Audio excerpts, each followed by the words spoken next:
तर अनगर नगरपंचायत निवडणूक आणि या निवडणुकीत एक वेगळाच आरोप प्रत्यारोप होताना दिसतोय। या सगळ्याविषयी बोलण्याकरता स्वतः राजन पाटील आपल्या सोबत जोडले गेलेले आहेत। नमस्कार, स्वागत आहे तुमचं लोकशाही मराठीमध्ये।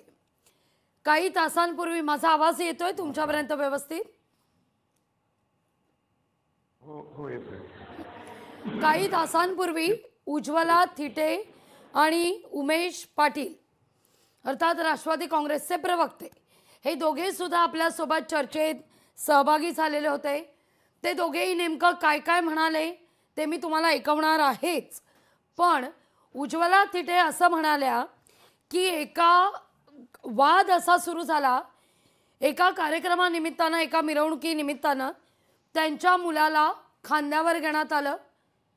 हे तुम्हाला पाटलांना खटकलं आणि त्यानंतर मात्र हसताय तुम्ही, तुमचं उत्तर घ्यायचंय मला, प्रश्न पूर्ण ऐकून घ्या। हे पाटलांना खटकलं आणि त्यानंतर पाटलांकडून असं म्हणणं आलं की फक्त पाटलाच्याच मुलाला खांद्यावर घ्यायचं ही आपली परंपरा आहे आणि म्हणून तो राग मनात धरून वाद सुरू झाले आणि थिटेंचा अर्ज बाद ठरवला। खरंच हा वाद इथून सुरू झाला, हे मुळात वादाचं कारण आहे? मी आपल्या चॅनलला सांगू इच्छितो की आमचं गाव 50 वर्षापासून एकमुखी आहे। आमच्या गावामध्ये आता नगरपंचायत झाली, तर नगरपंचायत होण्याच्या अगोदरपासून म्हणजे आमचे वडील, माझे वडील आमदार होते, मी काय काळ आमदार होतो, तेव्हापासून आमचं गाव हे म्हणजे एका विचारानं चालणारं गाव आहे। त्या गावामध्ये कुठल्याही प्रकारची भांडण तंटा कोणते विचार एका विचारानं म्हणजे पाटलांच्या विचारानं की सगळ्यांच्या विचारानं एकत्रित चालणार गाव आहे? एका विचारानं म्हणजे सगळ्या गावकऱ्यांच्या एका विचारानं अच्छा, एक चालतं असतं, ही परंपरा आमची आहे। आणि जो वाद म्हणतायत त्या मॅडम म्हणतायत त्यांना सांगा की तुम्ही आमच्या गावचं ग्रामदैवत अनगर सिद्ध आहे, त्याच्या डोक्यावर त्याच्या पिंडीला हात लावून सांगता का मला? हे खरा वाद झाला। आमची शिवजयंती होती, शिवजयंतीमध्ये ते शिवराज्याभिषेक करत असताना संध्याकाळी मुलं दलितांची मुलं आणि सवर्णाच्या मुलामध्ये काही बातचीत झाली, बाताबात झाली। त्याच्यामध्ये तो प्रश्न गावात मिटवण्याचा आमच्या गावातल्या लोकांनी प्रयत्न केला, मी काय तिथं नव्हतो, परंतु तो न मिटल्यामुळं ते लोक, दलितांचे लोक हे पोलीस स्टेशनला गेले आणि पोलीस स्टेशनला गेल्यावर ती गुन्हा दाखल झाला आणि त्या गुन्ह्यामध्ये हा मुलगा सुद्धा आरोपी, एकूण 4 आरोपी होते। परंतु 4 आरोपी असताना हा लहान होता, ह्याला बाल सुधारगृहात पाठवण्यात आलं। बाकीचे 3 आरोपी पोलीस कस्टडीत होते आणि आमच्या गावची पद्धत आहे की गावात सगळं भांडण मिटवायचं। त्याप्रमाणे त्या 3 मुलांचे आई वडील ते स्वतः मुलं एकत्रित आली आणि तो वाद तिथं मिटवला गेला। तद्वत ह्या मॅडम जर मुलाला घेऊन गावात पंचाकडे आल्या असत्या तर कदाचित तो वाद मिटला असता। त्या 3 मुलांना ते गावात आहेत, आनंदात आहेत, हे आमच्या सगळ्या सहभाग आहेत। जे त्याच्याबरोबर जे आरोपी होते मुलं, ते मुलं काय त्यांचे वडील, त्यांचे बंधू, त्यांचे काय असतील ते संबंधित, हे सगळे लोक आज आमच्या या उत्सवात सुद्धा आहेत। मग मला तुम्ही सांगा की जर द्वेष मत्सरानं एकाच व्यक्तीला कसा होऊ शकतो? तुम्हाला मी ती 3 मुलांची नावं सांगतो, त्यांच्या कुटुंबाची नावं सांगतो आणि त्यांचा वाद सगळा एकोप्यानं इथं मिटवला। तसा याही मुलीचा वाद मिटवला असता, परंतु या मुलीला काही मंडळींनी भरकटवलं, तिच्यामध्ये हॅमरिंग केलं आणि त्याचा राजकीय फायदा घेण्यासाठी म्हणून करता या मुलीची ढाल करून आमच्या गावाला आम्हाला बदनाम करण्याचा प्रयत्न होतोय। अगदी राजनजी, खरं तर थिटे असं म्हणाल्या की एका माझ्या मुलाला खरं तर खांद्यावर घेण्यावरून हा सगळा वाद झाला। त्यांचं असं म्हणणं आहे की पाटला आमच्या गावाची म्हणजे अनगर गावची अशी परंपरा आहे की केवळ पाटलांच्याच मुलाला खांद्यावर घ्यावं, तर खरंच अशी परंपरा तुमच्या गावची आहे का? आणि जर अशी परंपरा नसेल तर आज राजन पाटील लोकशाही मराठी या चॅनलवरून इतर जातीच्या म्हणजे पाटील सोडून इतर जातीच्या मुलाला खांद्यावर घेऊन दाखवणार का? 100% ही परंपरा माझ्या आहे का? गावामध्ये हो आहे. ही परंपरा आहे. आमच्या ही आमच्या गावची परंपरा आहे. आमच्या गावामध्ये जात धर्म वंश हे कधीही पाळला जात नाहीये. या घटनेची पोलिसला जी केस आहे ते आपण बघा ना. नाही, मी तुम्हाला प्रश्न विचारला. मी तुम्हाला हा प्रश्न विचारला की फक्त पाटलाच्याच मुलांना खांद्यावर घ्यायचं ही परंपरा आहे का, हो की नाही? ही परंपरा नाहीये. त्याच्या पुढे जाऊन सांगतो की आमच्या गावामध्ये जे ध्वजवंदन होत असतं, मग नगरपंचायतचं असतं, आमच्या शाळेचं कॉलेजचं असतं, प्राथमिक शाळेचं असतं आणि आरोग्य खात्याचं असतं. आपल्या माहितीसाठी सांगेन मॅडम की आमच्या इथं दर 15 ऑगस्टला किंवा 26 जानेवारीला एक वेळेला सगळ्या दलितांच्या हातनं केलं जातं, एकदा सगळ्या रिटायर मिलिटरी मॅनच्या हातनं केलं जातं, एकदा महिलांच्या हातनं केलं जातं, एकदा डॉक्टरांच्या हातनं केलं जातं, एकदा शेतकऱ्यांच्या हातनं केलं जातं. असं या गावामध्ये सगळ्या जातीच्या धर्माच्या लोकांना सन्मानानं वागणूक मिळते, सन्मानानं राहतात. हे आपल्या माहितीसाठी मी सांगतो. त्यामुळे हे जे काही लोक आपल्या चॅनलमध्ये सांगतायत त्याच्यामध्ये काही तथ्य नाही. माझी विनंती राहील आपल्याला, आपल्या चॅनलच्या लोकांना आमच्या गावामध्ये माझ्या परस्पर प्रत्येक घरामध्ये जाऊन चौकशी करायला लावा की इथं धर्मवाद, जातवाद किंवा तू मोठा मी मोठा असा कुठलाही एक इथं असा प्रश्न निर्माण होत नाहीये. त्याची चौकशी आम्ही करूच, पण मग हा आरोप तुमच्यावर का केला जातोय? आता हा त्या मुलीला भरवणारे काही लोक आहेत जे आमच्या तालुक्यात आत्ता नवीन उगवलेले आहेत. माझी तुम्हाला विनंती राहील की माझे जे इथले परंपरा विरोध आहेत गेल्या 50 वर्षापासून, मग ती तुमचं उबाटा शिवसेना आहे, काँग्रेस आहे किंवा पवार साहेबांची तुतारी आहे, ते नवीन झाले. या लोकांना तुम्ही कधीही विचारू शकता की अशा प्रकारे या तालुक्यामध्ये या गावामध्ये कधी घडतं का? केवळ काही लोक तुम्ही म्हणताय राजनजी तुमचं गाव गुण्या गोविंदांना नांतर सगळे एकोप्याने राहतात, असे काहीच वाद नाहीयेत. केवळ आणि केवळ ढाल तयार केली जाते आणि हे मुद्दे समोर आणले जातात.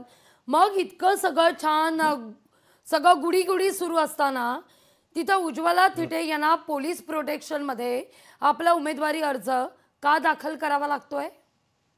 अहो तो तिने ड्रामा केलेला आहे, तुमची दिशाभूल करण्यासाठी, जनतेची दिशाभूल करण्यासाठी केलेला आहे. हा उज्ज्वला थिटे त्यांना विचारा तुम्ही किती वेळा गावात येऊन गेलात म्हणून.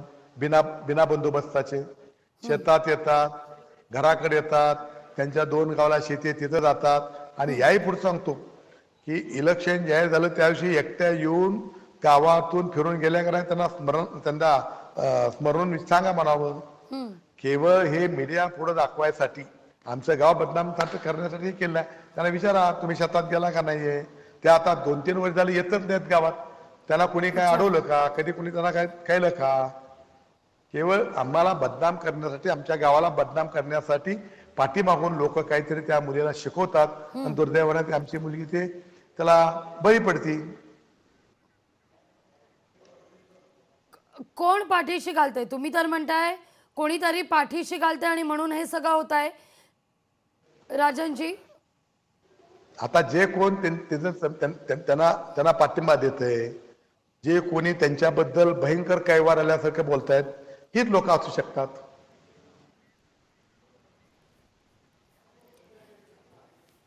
राजन पाटील तुमच्यावर अनेक केसेस आहेत असा आरोप उज्ज्वला थिटे यांनी केलेला आहे, उमेश पाटलांनी सुद्धा केला आहे. मी आधी तो तुम्हाला बाईट ऐकवते, त्यानंतर मला तुमची प्रतिक्रिया हवी आहे. का कारवाई तुमच्यावर होत नाही या सगळ्यावर मला जाणून घ्यायचं आहे तुमच्याकडून. मी माझ्या टीमला विनंती करते, लावा तो बाईट, ऐकवा राजनना. या ठिकाणी राजन पाटलांना काय नेमके आरोप आहेत त्यांच्यावर. बाळराजे पाटलांचा बाप म्हणजे कोण तर राजन पाटील. हे राजन पाटील जाहीर सभेमध्ये काय म्हणाले होते की माझ्या पोरांनी 17 वर्षी 302ची कलम भोगलेले आहेत आणि तुम्ही आम्हाला भीती दाखवणार. अशा पद्धतीनं गुंडागर्दीचं, दादागिरीचं, दहशतखोरीचं जाहीर प्रदर्शन करणारा नेता जर त्या ठिकाणी असेल तर त्याच्या पोरांच्याकडनं वेगळी अपेक्षा काय करायची? वयाच्या 17व्या वर्षी 302ची कलम भोगणाऱ्या पोरांचा अभिमान बाळगणारा बाप ह्या भारतात तरी कुठं असेल का? कालचा नगर पंचायतीचा उज्ज्वला थिटे यांचा जो अर्ज बाद झालेला आहे असं सांगितलं जातं, तर तो बाद झाला नाही, तर तो बाद केला गेलेला आहे. तो बाद केला गेलेला आहे. हे पहा, हे निवडणूक आयोगाचं पुस्तक आहे माझ्याकडं.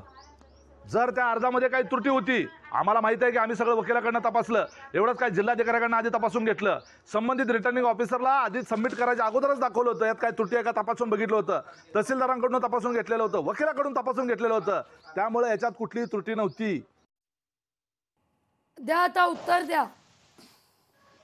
माझ्या मुलावर 302चं कलम राजकीय द्वेषानं लागलं गेलं होतं 2005 साली. तो कॉन्व्हेंटचा स्टुडंट आहे. तो बाहेर शिकायला बाहेर होता. त्यामुळं तो मुळात आलाच गावामध्ये मार्चमध्ये सुट्टीला, आणि त्याच वेळा त्याच्यावर ही घटना घडली. त्याच्यावर हा राजकीय स्टंट म्हणून करता त्याला त्यात ओवलं गेलं. त्याला न्यायालयाने निर्दोष केलं. त्यामुळं आम्ही न्यायालयाचा सन्मान करणारी माणसं आहोत.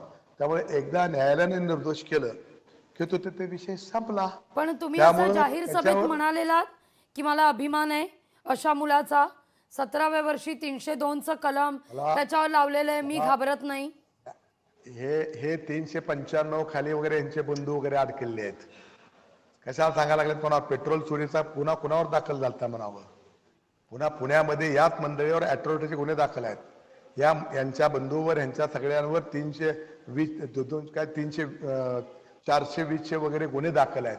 याने आम्हाला शहाणपणा शिकू नये.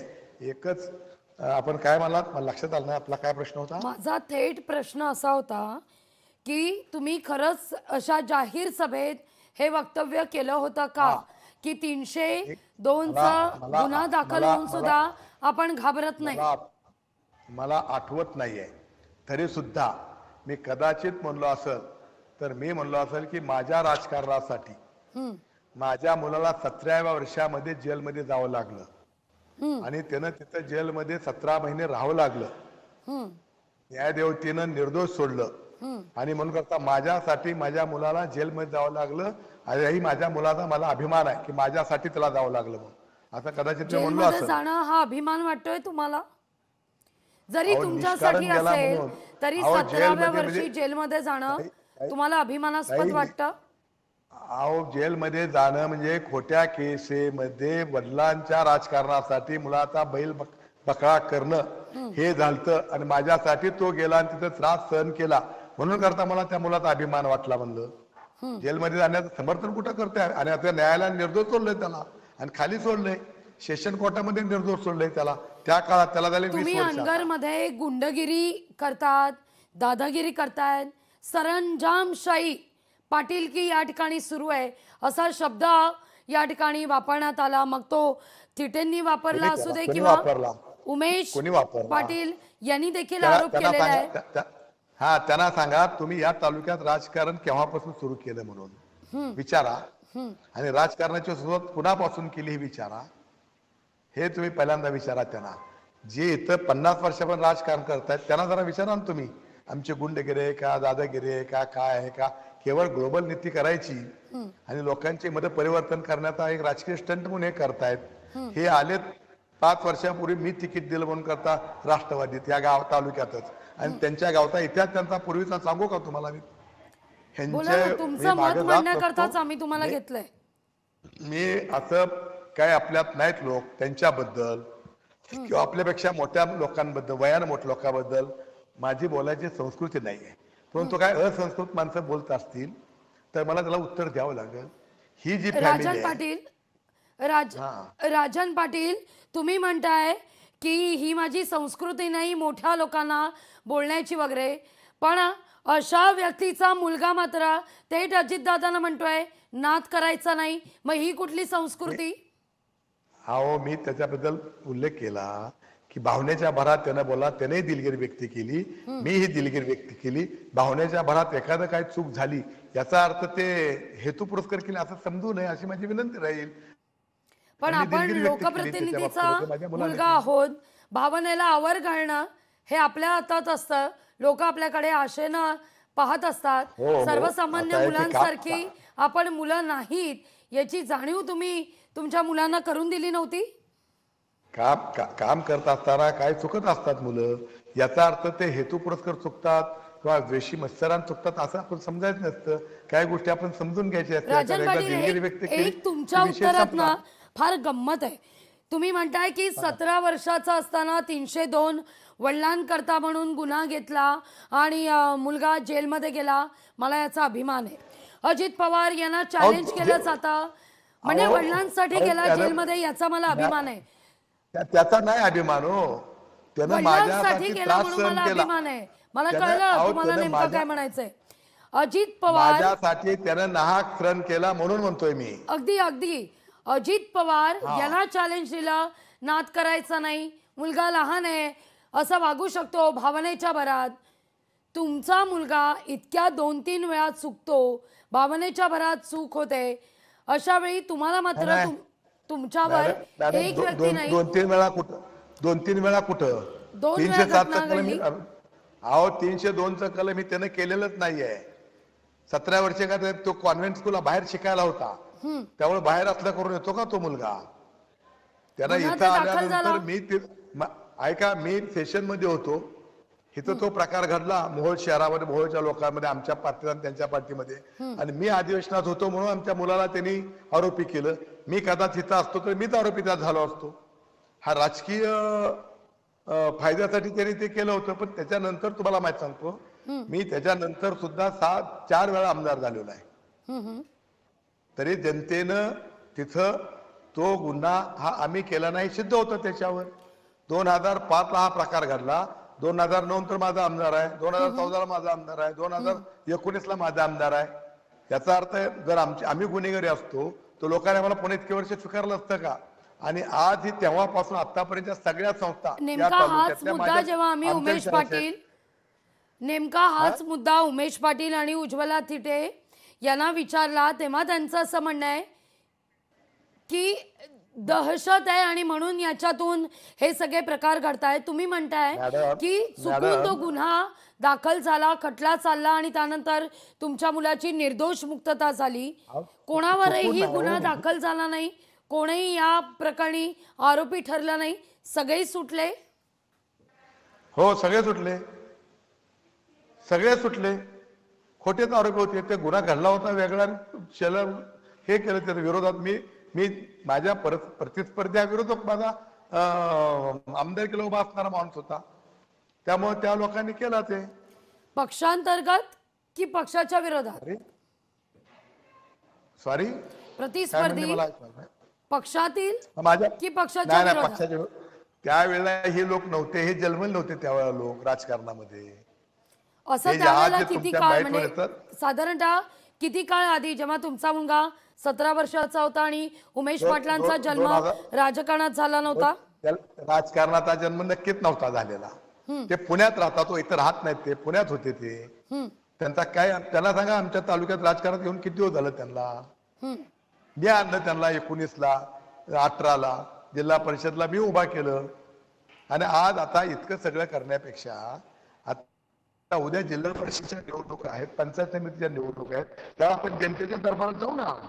जनतेच्या दरबारात जाऊन जनता ठरवेल ना, कोण दादागिरीतला आहे, कोण गुंडगिरीतला आहे, कोण चांगला आहे, कोण वाईट आहे, कोण खुनी आहे, कोण काय, कोण दरोडा टाकणार आहे, कुणावर आता केस येत आहेत अट्रॉसिटीच्या किंवा फसवणुकीच्या. हे सगळं जनतेला कळलं, जनता निवडेल ना कुणाला निवडायची. त्यामुळे शेवटी अंतिम निर्णय आमचा राजकारणी माणसाचा जनताच्या हातात असतो, मतदारांच्या हातात असतो. त्यामुळे मतदार ठरवतील आम्हाला काय करायचं, म्हणजे मला तरी, माझ्या पार्टीला. मला इतके वर्ष तुम्ही राष्ट्रवादी काँग्रेसमध्येच होता, उमेश पाटील आणि तुम्ही हे एकत्रच एकाच पक्षात होतात. उज्ज्वला थिटे सुद्धा दादांच्या राष्ट्रवादीत आहे, आता तुम्ही भाजपवासी झालात. का तुमच्यावरच वारंवार हे असे आरोप केले जातात आणि सगळ्या आरोपांमध्ये एकच साम्य का, पाटलांची दादागिरी? अहो, बाकी आमच्याबद्दल बोलायला काय त्यांच्याकडे आहे? आम्ही ना पैसे खातो, ना आम्ही खोटे बोलतो, ना आम्ही जातीवाद करतो, आम्ही काहीच करत नाही. आणि सगळे सत्ता आमच्या हातात सुदैवानं लोकांच्या आशीर्वादानं आहे. आणि मग आम्हाला बोलण्यासाठी यांच्याकडे कुठलंच इश्यू नसल्यामुळं, प्रश्न नसल्यामुळं ते आपलं दादागिरी, गुंडगिरी असे काहीतरी आरोप आमच्यावर करतायत. त्यामुळं आणि उज्ज्वला थिटे वगैरे ही काय, ही लहान मुलगी आहे, ही काय राजकारण आहे काय नाही. गृहिणी होती, तिचे मिस्टर माझ्याकडे सर्व्हिसला होते, मी सर्व्हिसला नव्हते. तो अनेक वर्ष आजारी होता, तेव्हा त्याला घरी जाऊन पगार आमचा अधिकारी देत होते ना, तो विचार होतो मी त्याला. तो बरे 2 वर्ष आजारी होता, तरी सुद्धा तो माझ्या संस्थेत कामाला असल्यामुळं मी त्याला घरी जाऊन पगार देत होतो. मला तिथं जर घरचंच काढायचं आहे म्हणलं तर खूप निघेल, पण मला मीडियावर बोलायचं नाही. एखाद्या स्त्रीबद्दल, आपल्या मुलीप्रमाणे असलेल्या तिच्याबद्दल मला काही बोलायचं नाहीये. तिला फसवलं जातंय, फिगवलं जातंय. आता एकदम भावनिक वळण तुम्ही या सगळ्याला देताय. मी येणार आहे या समिटावर. राजनजी, मला हे म्हणायचं आहे की जेव्हा उज्ज्वला थिटे त्या ठिकाणी अर्ज दाखल करण्याकरता गेल्या, एकतर पोलीस बंदोबस्तात गेल्या, दुसरं त्यांना इतर कोणी त्यांच्या मुलाखेरीस अनुमोदक तिथं मिळत नव्हतं. म्हणजे इतकी दहशत आहे का, अशी एक चर्चा आहे तुमची. मॅडम दहशतीनं 50 वर्ष राज्य चालत नसतं. तर 50 वर्ष राज्य चाललं असतं दहशतीनं, तर दाऊद इब्राहिम देशात आपल्या पंतप्रधान झाला असता. असं होत नसतं. एखादा 5 वर्ष 10 वर्ष होऊ शकतं, 50 वर्ष कुठं दहशत असते काय. आमच्या गावामध्ये सगळ्या प्रकारचे लोक आहेत, म्हणजे सुशिक्षित आहेत, परदेशात काम करणारे आहेत, डॉक्टर आहेत, इंजिनियर आहेत, मोठे शेतकरी आहेत, मोठे उद्योजक आहेत. हे सगळे लोक असे दहशतीला भेट असतात का. आणि तुम्ही मॅडम, तुम्ही तर कल्पना करा की 50 वर्ष दहशतीखाली गाव राहत असतं का. एवढी 15,000 लोक राहत असतात का दहशतीखाली. आणि एवढं असून आमच्यावर एक पण गुन्हा दाखल नाही. विचारते आणि शेवटचा प्रश्न विचारते. उद्या उज्ज्वला थिटे यांच्याशी समिट करण्याची वेळ आली, तुम्ही आता त्यांना मुलगी म्हटलेलं आहे, एक स्त्री म्हटलेलं आहे, या सगळ्यात समिट करण्याची वेळ आली तर राजकारणातील गेल्या अनेक वर्षांपासून कार्यरत असलेली एक वरिष्ठ, आपण म्हणूया एक चेहरा, एक वरिष्ठ व्यक्तिमत्व म्हणून तुम्ही मनाचा मोठेपणा दाखवणार का. 100% याच्या पलीकडे जाऊन तुम्हाला सांगतो, तुम्ही त्या मुलीला विचारा, तिच्याकडे आमच्या गावातला एखादी अशी म्हणजे विधवा झालेली मुलगी बाहेर फिरणं हे आम्हाला शोभणारं नाहीये. आमचा त्यात पुरुषार्थ नाहीये. आणि म्हणून करता तुम्ही विचारा तिच्या नातेवाईकांना, तिचे कोण स्नेही आप्तइष्ट असतात त्यांना आम्ही अनेक वेळेला सांगितलं होतं की ये तू गावात राहा, तू राहा. ती पुण्यात मुंबईत कुठं राहते मला माहिती पण नाहीये. माझ्या गावची मुलगी अशी बाहेर जाणं लोकप्रतिनिधी म्हणून मला तर शोभतं काय नाही शोभत. माझ्या गावातला एखादा माणूस केसमध्ये कुठं अडकायला लागला तर ते माझं कमीपणा असतो. एवढं मी 50 वर्ष, माझे वडील 50 वर्ष कारभार करत होते, मी आता 40 वर्ष झालं कारभार करतोय. 100% त्या मुलीला ते आमचीच आहे, परकीची का कुणाची. अगदी राजनजी, अगदी शेवटचा सवाल राजनजी थेट विचारते. तुम्ही म्हणताय तुमच्या गावात अशी काही परंपरा नाहीये, केवळ पाटलांच्याच मुलाला खांद्यावर घेऊन नाचवायचं. या क्षणी लोकशाही मराठीला आणि महाराष्ट्राला तुम्ही शब्द देताय का की येणाऱ्या काळात, येणाऱ्या काही दिवसात उज्ज्वला थिटे यांच्या मुलाला खांद्यावर घेऊन तुम्ही स्वतः या ठिकाणी आम्हाला सामाजिक जीवनात दिसाल, नाचाल. अहो मॅडम, माझं वय 60-70च, मी खांद्यावर घेऊन नाचायचं असतं का. हा का प्रश्न झाला का. ते मुलगा इथं, हे डिप्लोमॅटिक उत्तर झालं, हा प्रश्न नाही. हे डिप्लोमॅटिक उत्तर झालं. हे उत्तरातून पळवाट झाली. आज इतक्या वयाचे असून तुम्ही लोकप्रतिनिधी म्हणून जनतेचे प्रश्न खांद्यावर घेऊन ते सोडवण्याचा प्रयत्न करताय. प्रातिनिधिक स्वरूपात तुम्ही मनाचा मोठेपणा दाखवणार का. मी तुम्हाला थेट प्रश्न होय, त्यांचे सार्वजनिक प्रश्न खांद्यावर घेऊन नाचून सोडवणार. माझं ते काम आहे, माझं ते कर्तव्य आहे. समजलं का ताई. अगदी तुम्ही अतिशय मुरलेले आणि मातब्बर राजकारणी आहात याचा प्रत्यय इथेही येतोय. तुम्ही प्रश्न खांद्यावर घेऊन नाचू सोडवू असं म्हणालात, पण मुलाला खांद्यावर घेऊन मिरवणुकीत उतराल का याचं उत्तर नाही दिलं तुम्ही. अहो मॅडम, मी मिरवणुकीत जाऊन खांद्यावर घेऊन नाचत असतात का, हा तुमचा का प्रश्न झाला का. मी 70 वर्षाचा 66 वर्षाचा मी आहे आणि मी खांद्यावर घेऊन नाचत तो आला, या लोकात समरस झाला, या गावकऱ्यात मिसळला, गावकऱ्यात मुलांबरोबर सहमत झाला, तर मुलं एकमेकाला उचलून घेऊन नाचतातच की. पण राजन पाटलात खांद्यावर घेऊन नाचलं पाहिजे आहे, हा काय कंडिशन झाली का? ही काय अगदी झाली का? अगदी हा?